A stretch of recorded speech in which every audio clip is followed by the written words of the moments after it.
Routing and Remote Access, Part 2.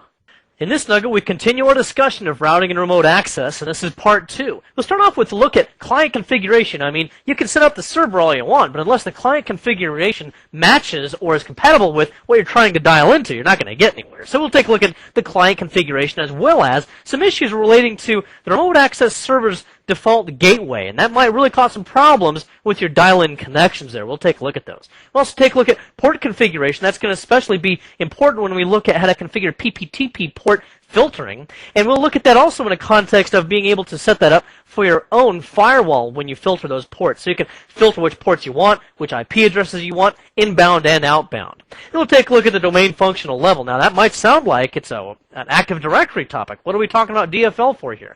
Well, it does have impact in policy processing. So we'll take a look at how you can configure that as well as how to log on with a smart card using an L2TP connection. Boy, this is a huge topic. I'm going to show you exactly how to do it. Really an important thing to know how to do. Microsoft puts a lot of emphasis on this because it is a really good technology to use, and it's probably the more secure way you can go. And we'll look at the certificates themselves as well as how to enroll them. Now then, another thing that's important to configure here is the ports. Now if I scroll all the way to the bottom here, I've got quite a few PPTP and L2TP connections, but if I scroll all the way to the bottom, you'll see that I have an LPT cable connection that's available. That's always available as long as you have an LPT port on the system. And I've got 256K modems, one on COM1 and one on COM2. That would then, of course, accept my dial-in connections, and that's just all I installed. I'm not really going to be using that for our current purposes, however.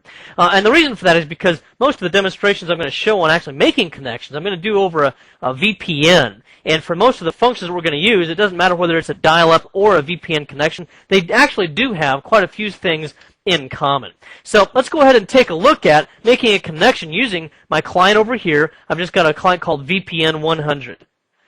And on this client, I'm going to go ahead and establish a new connection. Now let's just go ahead and go to the Connect To and then Show All Connections here on the Start menu. And I'm going to show you also on the client side how to go ahead and configure this, because that's obviously an integral part of making this happen.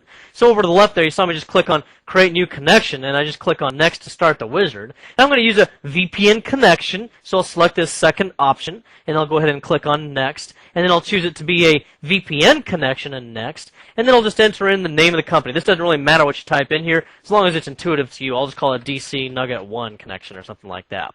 And then I'll enter in the IP address that I'm going to connect on. Actually, that I'm going to connect to. So I'm going to connect to the VPN server at 66.224.47.1. That's the IP address of the external network adapter, or the public network adapter on that DC Nugget 1 server. So now I'll click on Next, and I can create this connection for my use only or anyone's use. Now, this looks like it's just a matter of preference initially, but it might not be. You see, if I have to use this VPN connection to log on to the domain, then I cannot select it for just my use only, because I have to enter in my credentials, log on, and then this becomes available as part of my profile. But if I choose for anyone's use, then when you first log on and you get the Control-Delete dialog box, you can remember that there is a checkbox there that says log on using dial-up networking connections. What happens then is I'll go ahead and enter in my normal logon credentials in the normal logon dialog box locally there, and then I check that box, and then I click OK, and at that point it will bring up to me a list of dial-up connections that I have available. I can choose from a drop-down list if there's more than one, and then I'll click OK. Then it asks me for the credentials for the dial-up connection or the VPN connection. And that might be useful if, for example, you have laptops out in the field that you don't want to just log on using cached credentials or to log on locally at all. Instead, you want them to be able to log on to the domain and their initial logon. You don't want them to log on locally and then establish a VPN connection using domain credentials, because that's not actually logging on to the domain. That's just validating your credentials to the RRAS server. So we'll just leave this at anyone's use, click on Next, and then you can add a shortcut to the desktop if you feel like you want to, and we'll click on Finish, and here it is. Then I'll just go ahead and enter in the credentials for this VPN connection. Now before I do that, however, let me go to make sure that that user account's properties are actually configured to allow a VPN connection. And for that, I'm going to go into Active Directory Users and Computers. Here I'm just going to use a trainer account to log on. And if I go over to the right here where it says Dial In, notice that it says Deny Access, Allow Access, or Control Access through Remote Access Policy. Right now I'm in a mixed mode domain, so that it's not going to allow me to control access through Remote Access Policy because it considers NT4 domain environments for that, which does not allow remote access policy. So therefore, I'm only left with allow or deny access. I'll choose allow access, and then I'm going to go ahead and go back to my remote connection here and allow the trainer account to dial in. Or make a VPN connection, actually, in this case. And then I can go ahead and click on connect, and it happens pretty quick. In fact, you can barely even see it up there. I'm now connected over the VPN to this DC Nugget 1 server. If I click on details, it verifies that I'm on a PPTP connection, shows me the IP address that I'm using, and so forth. Now within this I can also access the various properties of the dial-up connection, so I can change the IP address, for example. I can also dial another connection first. What if I'm on a laptop and I'm trying to make a VPN connection but I'm not even on the internet? Well, I might need to choose a drop-down list here and connect to MSN or connect to Yahoo or connect to whoever my ISP is, Earthlink, whatever. And then once that's dialed up, it'll automatically then connect me to this VPN connection. And now I could go to these options here to display the progress while connecting, which was pretty quick in our case, or prompt for name and password. Well, when would you not want to do that? I mean, after all, you have to enter in your credentials, right? Well, you wouldn't do this if you were using a smart card for logon, because for that, you don't enter in your name and password. You just enter in a PIN. And then I would also include the Windows logon domain if the RAS server I was dialing into was a RAS server within a forest of multiple domains, for example, and I needed to specify which domain exactly it is that I'm trying to log on to. If I'm not able to connect on the first try here, it'll retry 3 times, and you can change this number. And it'll try a minute apart each time. This really has more relevance for modem dial-up connections than it would for something like a VPN connection. Because with modems, you're more likely to run out of modems in the modem bank that are available. Maybe you're getting busy signal or something like that. And then idle time before hanging up is never on this VPN connection, but especially for a modem connection, you might want to configure that to a certain number of minutes, 20 minutes or something like that. Now, we don't really address it directly here because there's quite a lot involved and it's a different topic, but you can use the Connection Manager Administration Kit to automatically configure this for all of your clients. That way you don't have to go to each individual XP client and change this setting to 20 minutes here or something like that. And then if the line is interrupted and dropped unintentionally, then it can automatically redial if you check that box. Then on the Security tab, you can use security options such as the one that requires a secured password, or you can use a smart card, and then you can automatically use your existing logon credentials for the dial-up or VPN connection as well. That way you don't have to enter them in twice. And by selecting this, you just click on Connect, and it automatically does that without you having to type anything in. Also requires data encryption, and if the server doesn't respond with encryption, it will drop the connection. Then you can use advanced settings as well if necessary, and here with this one you can require encryption or choose the other encryption options which explain themselves as you see up here. And then you can use the extensible authentication protocol if you're going to use something like a certificate or a smart card or something like that. Then you can also use these authentication protocols as well, which we've already discussed. Then you can also choose IPsec settings here. Again, we looked at this in a previous nugget where we just used a pre-shared key for authentication there. And we'll go back to our typical settings here. Now, on the networking tab, you specify what kind of a VPN you want. If you choose automatic, then it's first going to try L2TP. And if it's not an L2TP connection that's going to be accepted on the RAS server, then it's going to go ahead and drop back to PPTP, which is less secure, but still very secure, but less secure than L2TP. Now, if you choose these items, then you just select from the drop-down list and specify whichever one you want to use. Now, if you do use L2TP, you need to make sure that the root certificate from the CA is on this local machine, and that has to be the root CA from the server that issued the machine certificate to this system. And you also need to have a copy of the certificate that's on the RAS server as well.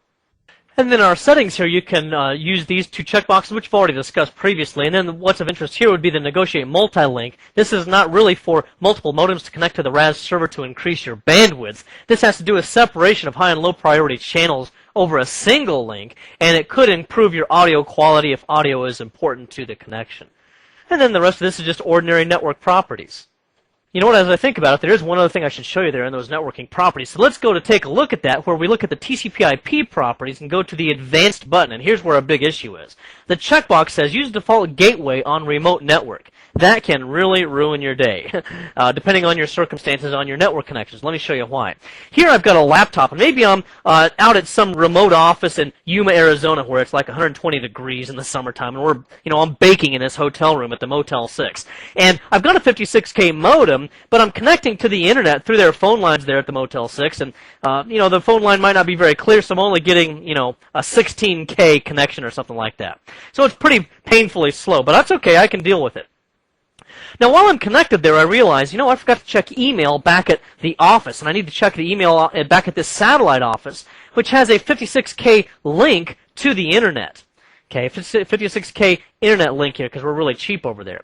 Now, what am I going to do? I'm going to establish a VPN connection that goes through my ISP, because again, this is an internet thing, so I'm going to establish a VPN connection through my internet connection here, go down through their 56K link to the router, and then I'm going to establish my VPN connection here to my RRAS server.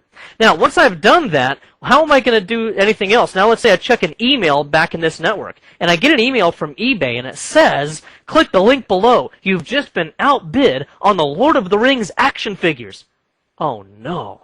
That's a horrible thing. The bid's going to end in 5 minutes. So I click on the link immediately, and what happens?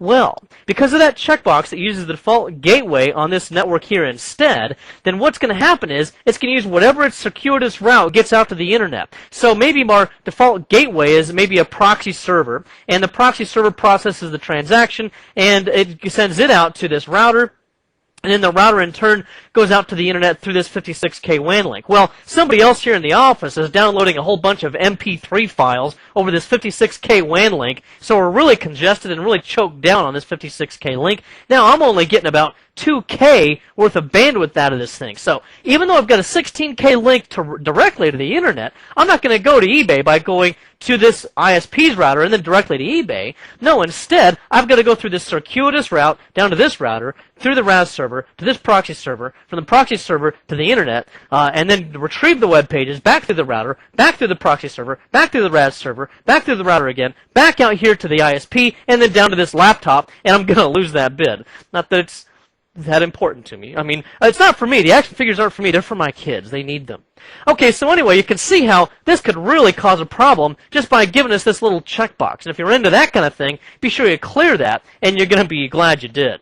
Now, let me also show you another thing here. That's not really relevant if we're on a LAN connection over here. If we had an Ethernet connection to a high-speed network, then it wouldn't do that to us with that little checkbox. It would just ignore it. But if you're on only a dial-up connection, that's when this becomes a big issue. And then returning to the actual RAS server itself, we see that we have the remote access client connected here. It shows us it's got a 1 there, meaning that we have one connection in here, and it's using a single port. You can look at the status of this by right-clicking on it. It gives you some rudimentary information there. You can also reset it if you want, or disconnect it. You can also send a message to this user if you want to. You might want to send a message saying, hey, I'm about to disconnect you for maintenance purposes, and then you can actually disconnect them, at which point they become actually disconnected, and there they go. Now, let's go to the ports item here, where we can configure the properties for these dial-up modems and for the VPN connections as well by right-clicking and choosing properties, and you see the modem connections there. Also, here's a PPPoE item. We don't really address that in this particular series, but let me just briefly tell you what it is. It's a way for an ISP to track the usage of a broadband connection for multiple customers. So, for example, I've got a small office building with 4 businesses in it, all sharing the same ISDN connection. Well, the ISP needs to charge each client individually according to their usage. Well, PPPoE allows them to separate out who's using how much of that bandwidth and bill accordingly. And then for our other interesting items here, PPTP and L2TP have the exact same configuration. And if I double click on one of those, it brings open this dialog box. I can allow remote access inbound connections only, or demand dial inbound and or outbound connections. And then I can enter in a phone number for this device. Now, this mostly has relevance for my modems. If I were to go to my modem and double click on it and enter in a phone number, that would have more relevance there. And it relates to things such as remote access policies, where I can specify that I'm only going to accept connections for clients that dial into a specific number. I can do a similar thing for VPN here, and then for that it says phone number, but I actually enter in an IP address, whatever, that would be. And then that phone number, so to speak, the IP address here, can also be used in a remote access policy so that only clients that connect to that specific IP address will be subject to the policy. And then, of course, we can specify the maximum number of ports that we want here as well. We get 128 by default. You can get up to 1,000 PPTP and 1,000 L2TP, but the RAS server itself can only handle 1,000 connections at once total. And then one more thing. I forgot to mention PPPoE is point-to-point protocol over Ethernet. Now remember that your RAS server here, whether it's just doing VPN connections or dial-up connections or whatever, it's really still protecting your private network. You could set this thing up if you went into the properties of the server here, and we went back into what we were in earlier, and if I deselected this router item here, then all of my VPN clients or dial-up clients would be able to access this router, but go no further than this specific router here. But by selecting this allows them into my network, so I got to be careful about what I'm letting in. So what I need to do is to go to my network interfaces here, and especially this one on the public interface, and go to its properties, and I want to set up inbound filters. Now, right now it's wide open. It actually will accept anybody, whether you're a VPN or not. So I got to change that. Now, this would have automatically been set up for me, and if you want to set up the wizard, remember when I originally used the wizard to set up routing and remote access? If you want to use the full wizard to set up your VPN and dial-up connections, it'll configure these for you automatically, very easy. However, I didn't use that because I want to show you how to set this up manually if you need to. Well, for the source network, I'm going to allow all source network, but I'm only going to allow certain destinations. So, the first thing I'm going to configure is destination IP address of this public interface. And for that, I'm going to enter in our public IP address, and then all subnet mask bits turned on, because that's going to be regardless of what an actual subnet mask is. And then I'm going to enter a protocol here of other. This is going to be the first thing I'll enter in, and the protocol number will be 47. And this will be not really a custom protocol, but a non-standard protocol, so there's not already a pre-built item listed in this. And this is for the generic routing encapsulation protocol, and this is what allows our PPTP traffic to go across the network in kind of an encapsulated form so that it's packaged up in such a way that it'll make it from point A to point B. So we're going to go ahead and enter that one in. And then, again, our source address is any source network mask. Any destination address is our public interface IP address to this destination mask, protocol 47, and any here. Now, the next thing I'll do is to enter in another one, and I'll just show you again all of these manually. And for this one, I'll enter in the same IP information, but it's going to be an established TCP connection on source port 1723, and that's what allows PPTP, or point-to-point tunneling protocol, packets to take place. And then I'll just leave the destination port empty. That will allow any traffic in that sense. So let's just confirm what we've got over here. Again, we're allowing TCP established sessions over port 1723 to any destination. Let's go ahead and keep building here. Again, on our destination, we'll enter in the same IP information here. And here we'll have the same IP addresses here, and this is going to be TCP, again, on this time on a destination port of 1723. And it just allows us to complete both halves of the filter for any traffic for PPTP that goes on. Next, we're going to go ahead and do again for a destination network of the same. And this time we're looking at UDP traffic for destination port 500. And that's the ISA KMP capability that allows us to use internet key exchange to send these keys across the network using L2TP tunneling. So we'll click OK here, and then we'll add in another one, and then the other one we're going to add in, and the final one we're going to add in, or actually we have two more, is 1701, and that's going to be UDP connection. 1701 is what allows L2TP connections, and then the final one there actually would be UDP 4500, and that allows NAT-T over IPsec. And NAT-T means that we can accept a connection from a host behind a firewall, behind a NAT firewall, a NAT connection, network address translation connection. And instead of its concealed address confusing everything, it'll be able to use the NAT traversal to continue to make a connection to this server. I think I'll just go ahead and fill the rest of those in there and show you the result when I'm done. And so here's the final result. Let me just shrink everything up a little bit so it's a little bit easier to read here. We know these are all the same, all 255. And then what we have here is UDP port 4500, 1701, 500 and 1723 on the destination port, and on the source port we have TCP established for 1723 and our custom protocol here of 47 for generic routing and encapsulation. And that should pretty well set you up for both PPTP and L2TP inbound filters. Now, if you're only going to be using PPTP, then you really only need to configure 47 and the TCP connection here for 1723 and this TCP connection here for 1723. You would not need any of these UDP items if you were just doing L2TP. And then you can make the converse true if you're only doing L2TP. For those, you would only have to do these 3 UDP sections.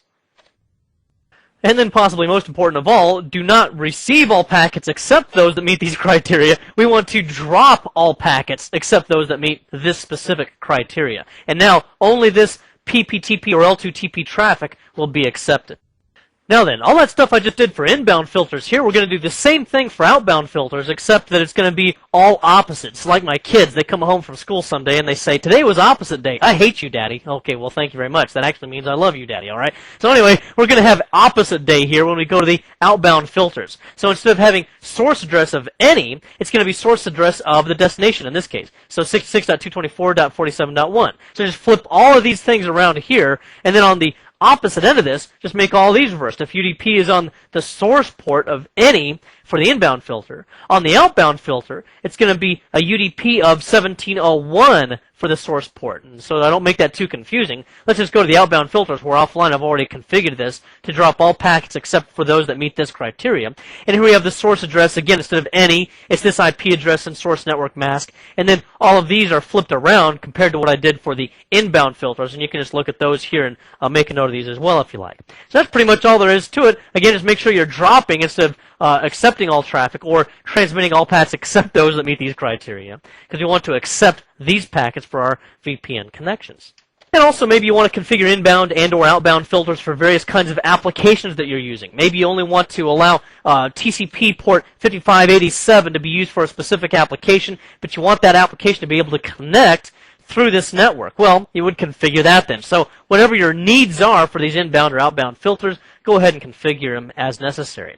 And again, it's very similar to what you might configure for various routing criteria. Maybe you have an FTP server behind this network somewhere. Well, you might want to configure inbound filters that allows traffic on any port, but it will allow outbound filters on port 20 and 21 for your FTP traffic. Now let me just briefly go on to a slight tangent topic here. Remember earlier when we went to a user account, I think I went to administrator, but for now I'll just go to the trainer account. Remember we went to the dial-in tab, and we had this allow access, deny access, and control access through remote access policy. Well, by default, in a Windows 2000 mixed mode environment for the domain functional level, it's going to be at the deny access level, and that's because it has to consider the possibility of NT4 domain controllers here, which don't have remote access policies. So, and I explained that a little bit earlier. However, in our case, we could manually select allow access, but really the more elegant way, given the level of domain functionality that we could use, would be to control access through remote access policy, but as you see, we can't choose that option. So what we'll do here instead is to right-click on the name of the domain and choose Raise Domain Functional Level from within Active Directory Users and Computers. And you see here that we're at the Windows 2000 Mixed Domain Functional Level, or DFL. And what we want to do is to go to either Windows 2000 Native or Windows Server 2003 DFL. Let's just go all the way to the top. Let's go to Windows Server 2003 DFL. Of course, this is something you can't reverse, so once you click OK here, you're pretty well committed. So make sure there's no older NT4 systems on the network when you do this. Now, that should take place pretty much immediately. So if I go right back into this user's account and go back to dial-in now, I should see now that I have the ability to control access through the remote access policy.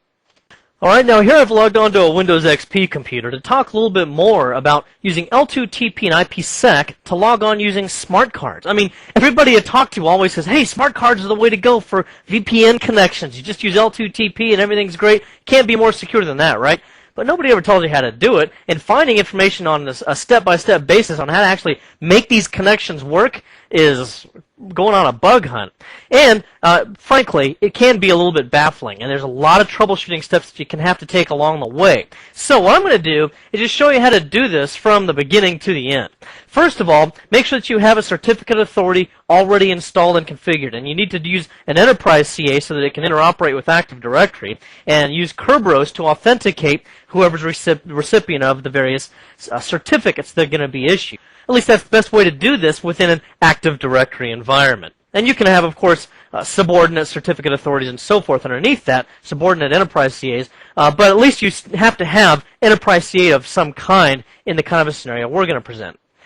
The next thing is the certificate authority has to have its certificate on a couple of machines. Number one, it has to be on this local Windows XP computer where I'm going to perform the logon. And number two, it also has to be on the routing and remote access server. The purpose for that certificate is both of these machines, this local XP computer, as well as my routing and remote access server on DC Nugget 1, they're going to have their own computer certificates there. Now, when I make a connection using my smart card, I'm not just validating my identity, but I have to validate the identity of this computer. So it's going to present its certificate over to DC Nugget 1, and DC Nugget 1 needs to look at the certificate from DC Nugget 2 in this case, which is my certificate authority.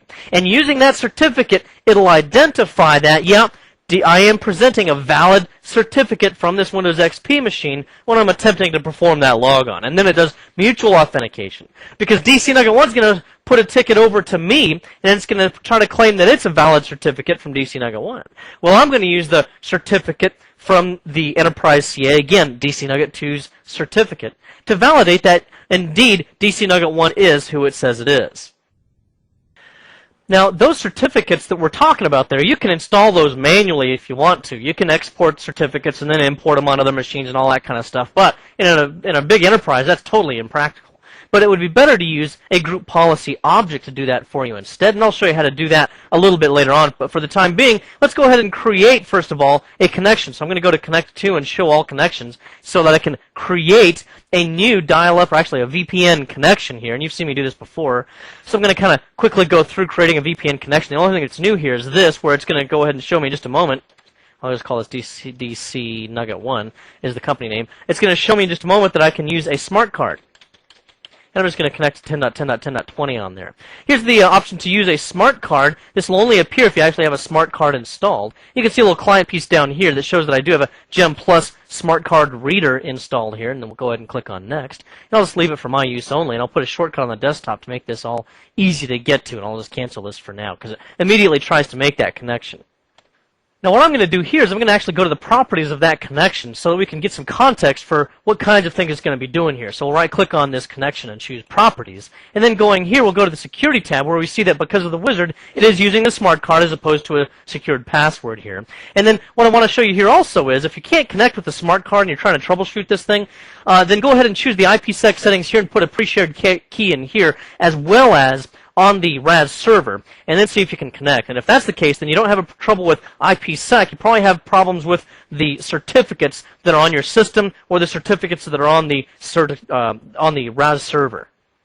Now I'm going to go ahead and click Advanced here because I want to look at the advanced settings here. This is really just going to show me the same settings that would have automatically been packaged in the typical settings. It just gives me the opportunity to look at more detail with them. And I can, of course, change anything that I want here as well. Still going to use the smart card here. I'm also going to validate the server certificate. This is where I'm going to do the mutual authentication. Yeah, I have to prove that I am who I say I am, but I want to make sure that you're not an imposter. I mean, you have to be my RRAS server that I'm trying to connect with. This is not like, you know, the old 60s song, if you can't be with the one you love, then love the one you're with. Well, I'm not going to love just any RRAS server. I'm going to love the one that I think I'm trying to connect to here. And of course, because I have the root CA certificate on my local machine here, it's going to be able to validate the certificate that's coming down from that RRAS server. And then down here, further on down, we see that it'll connect to these servers. Notice that this is also blank. You can manually type in here the name of the RRAS server, but this can also automatically be filled in a little bit later on when we make the connection, and you'll see that. And then having scrolled further on down here, we see we do have a dcnugget2.nuggetlab.com certificate, and I view the certificate, and it does say that it proves the identity of both my computer and the remote computer. So that's exactly what we want. I'll go ahead and cancel out of all of that. That's everything that we need for now. And then I'll also go to this networking tab here, and here it says type of VPN. Remember that when it's chosen for automatic, it's going to first try L2TP, and if it can't make L2TP, then it drops back to PPTP. We can leave it at automatic for the time being, but it's going to use L2TP VPN because that's going to try that first anyway. Alright, so now let's actually try to see if we can get this thing to work. So I'm going to go to my little shortcut for that connection here and double click on it. It says please insert a smart card. I guess it'd help if I'd actually put a smart card in there. You click on details and it doesn't really say much else, just you need to put a smart card in. So I'll go ahead and put my smart card in here, and it has been selected. Click OK to continue. It's going to ask me for a PIN now. You may realize that you use PINs with smart cards instead of normal kinds of passwords. You could make this a password. It can be alphanumeric and all that kind of stuff. But typically your PIN doesn't have to be as long or as complex as normal passwords because there's already more security built into a smart card and its certificates than there would be with a password authentication. So now it's going to verify my username and password, and then it's going to give me a message here shortly, there it is, that I've reached this server, DC Nugget 1. And it tells me that because it's loaded a certificate from that server, which it's retrieved from it. That certificate claims that its root CA is DC Nugget 2. If I want to confirm all this, I can view the server certificate. Yes, it's identifying, it's proving its identity, and it is from DC Nugget 1, issued by DC Nugget 2, and I can look at all the other details if I want here as well. That is a good cert, so I'll click OK. Now I'm authenticated, and we're back in business. Now let me point out one other thing here. Yes, I am connected to the VPN here, and I'll just double click on this. However, there are still sometimes other issues that you should really look at here. For example, if I click on details here, notice that it says I'm on a PPTP connection. Wait a minute. I thought I was supposed to get all this security with L2TP and EAP-TLS and all that kind of stuff. It's supposed to try L2TP first, so how come I'm on PPTP? Well, you have to understand also that the connection takes a little longer with IPsec and L2TP and all this kind of stuff. And if it times out, then it could fail over down to PPTP. So if you want to make darn good and sure that you're only going to be using L2TP, then you can go back to the properties here, go back to that networking item, and then I'll just choose L2TP only. I'll kind of hard code that in with that. And then this time when I double click and make my connection, I'm going to enter in my PIN again. And then this time, it's authenticating me again, and this time when I go back down to look at this, we go to details and we see that indeed we are on a L2TP connection now. So you might want to just make that manually L2TP instead of choosing automatic sometimes if you're going to use EAP-TLS with smart cards. Well, let me also confirm with you that we do have those certificates. I know we've got them because we made the connection, right? But let me go to Administrative Tools here where I've already built a console for local computer certificates. And if we go to the local computer's personal certificates, then we do indeed have this certificate that was issued by DC Nugget 2 through auto-enrollment in this case. And then my trusted root CA, I need to see a certificate in this for DC Nugget 2. And having scrolled down there, indeed, we do have our certificate for DC Nugget 2. Otherwise, this whole thing would not work properly.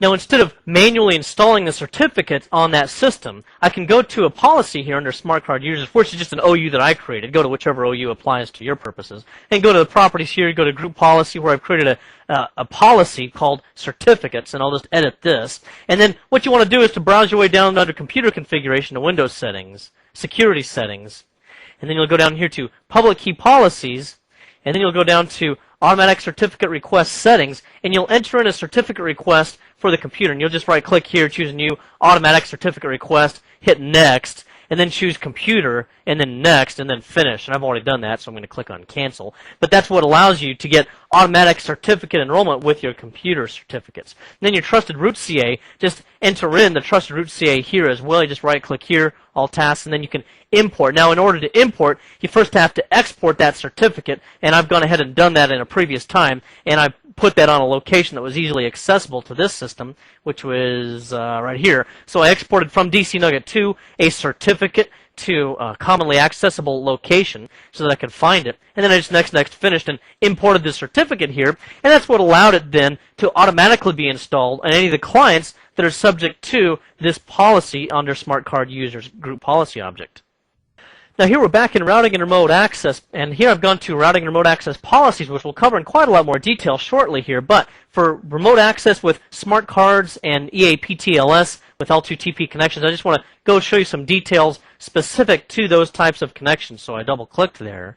And then I'm going to go down here to edit the profile. Notice that I'm granting remote access permission, which is something that I can do because my accounts now have the ability to control access through the remote access policy since I'm in Windows Server 2003 domain functional level. Wow, that was a lot to say, but anyway, that's the reason why I'm granting remote access permission here now. Then I'll click on Edit Profile, and what I'm really trying to get to here is this Authentication tab where under EAP Methods, I've got a smart card or other certificate. Now, I'd already added that, that's why we see that here, but if you don't have that there yet, then just click on Add, then you get the specifics of what you want to add. I want to add a smart card capability here for extensible authentication protocol. And then you can click on Edit, and it'll show you the certificates that have been issued to this server. Now, again, this is going to mean that I have to request a certificate from the certificate authority, or I can use auto-enrollment. Either one counts. And this will mean then that I will be able to prove my identity because I'm going to send this certificate across to my RRAS client, and then they're going to use the root CA's certificate on their end to confirm that this is a good certificate. And then that's pretty much all there is to it in terms of making sure that you can make this connection with L2TP and a smart card. In this nugget, we looked at routing and remote access, and this was part 2 where we started off with client configuration, just to make sure that we have client settings that will match what we've configured on our server. And we also noticed that if you use the RRAS server's default gateway, that can really have some impact in terms of your performance, especially for your dial-up users. We also saw that the port configuration is important, and you can configure a port that allows certain kinds of traffic in, certain kinds of IP addresses, certain kinds of UDP or TCP traffic, and the like. And then we also saw that you can use those filtering, and instead of just for PPTP only, you can use it as a firewall for your own filtering. And then we looked at DFL, or domain functional level, and that sounds like an Active Directory topic, but we really needed to set that up so that we could control access through remote access policy after we had raised our domain functional level to Windows Server 2003 native. Then we looked at logons with smart cards over a VPN, and boy, isn't that a huge topic. And we saw that we were able to successfully do that because certificates were properly on not only the smart card, which they were already there when we started, but they were also on the machines, and that's where that part is important. And we saw that we can also automatically enroll those certificates. I hope this has been informative for you, and I'd like to thank you for viewing.